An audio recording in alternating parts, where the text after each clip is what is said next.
Break के बाद आप सभी का स्वागत है सी न्यूज भारत में। नमस्कार, मैं हूं रत्ना। आइए रुक करते हैं इस खबर की ओर। संस्कार धानी नगरी राजनांदगांव आज राष्ट्रीय एकता और सामाजिक सद्भाव का सजीव उदाहरण बनी, जब शहर में बड़ी संख्या में नागरिकों और विद्यार्थियों ने यूनिटी मार्च पद यात्रा में हिस्सा लिया। एक भारत श्रेष्ठ भारत और हम सब एक हैं के उद्घोष से पूरे शहर में देशभक्ति और भाईचारे की गूंज सुनाई दी। इस पदयात्रा का उद्देश्य लोगों में आपसी भाईचारा, राष्ट्रीय एकता और सामाजिक सौहार्द को बढ़ावा देना था।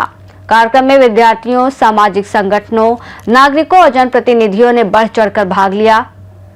यात्रा अंतर्राष्ट्रीय हॉकी स्टेडियम से शुरू होकर गौरव पथ, कमला कॉलेज चौक, भदौरिया चौक, प्यारेलाल चौक, नया बस स्टैंड चौक होते हुए गुरुद्वारा चौक पर समापन हुई। इस कार्यक्रम में विधानसभा अध्यक्ष डॉक्टर रमन सिंह भी मौजूद रहे और उन्होंने युवाओं और नागरिकों को आपसी एकता बनाए रखने का संदेश दिया। आज राजनांदगांव में ऐतिहासिक यूनिटी मार्च जो पूरे देश में माननीय प्रधानमंत्री जी के आह्वान में 700 जिलों में भव्यता के साथ स्कूल के बच्चे के साथ साथ नागरिक और भारतीय जनता पार्टी के कार्यकर्ताओं के साथ साथ सभी के साथ लेकर ये यात्रा निकाली जा रही है। और ये यात्रा 150वीं जयंती सरदार वल्लभ भाई पटेल उप प्रधानमंत्री और जिन्होंने इस देश को एकता अखंडता के सूत्र में बांधा, 562 रजवाड़े थे।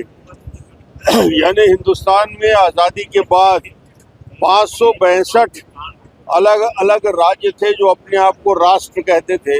उनके अलग अलग झंडे थे, उनकी अलग अलग कानून व्यवस्था था, उनका अलग अलग फोर्स थे।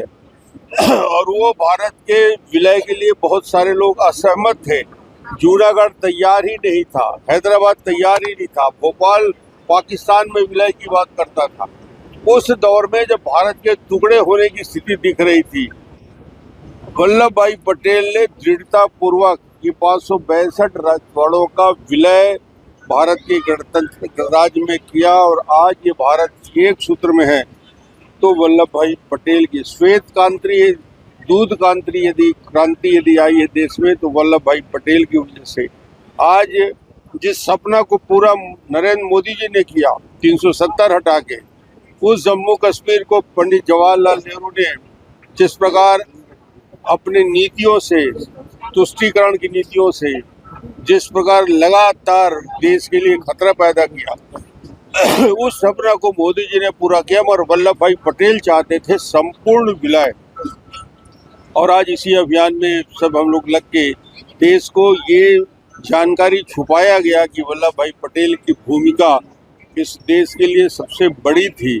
और इसलिए इनके 150वीं जयंती में राष्ट्रव्यापी अभियान चल रहा है। और यूनिटी मार्च यानी देश की एकता अखंडता को अक्षुण्ण बनाए रखें, नई पीढ़ी को उसके बारे में जानकारी।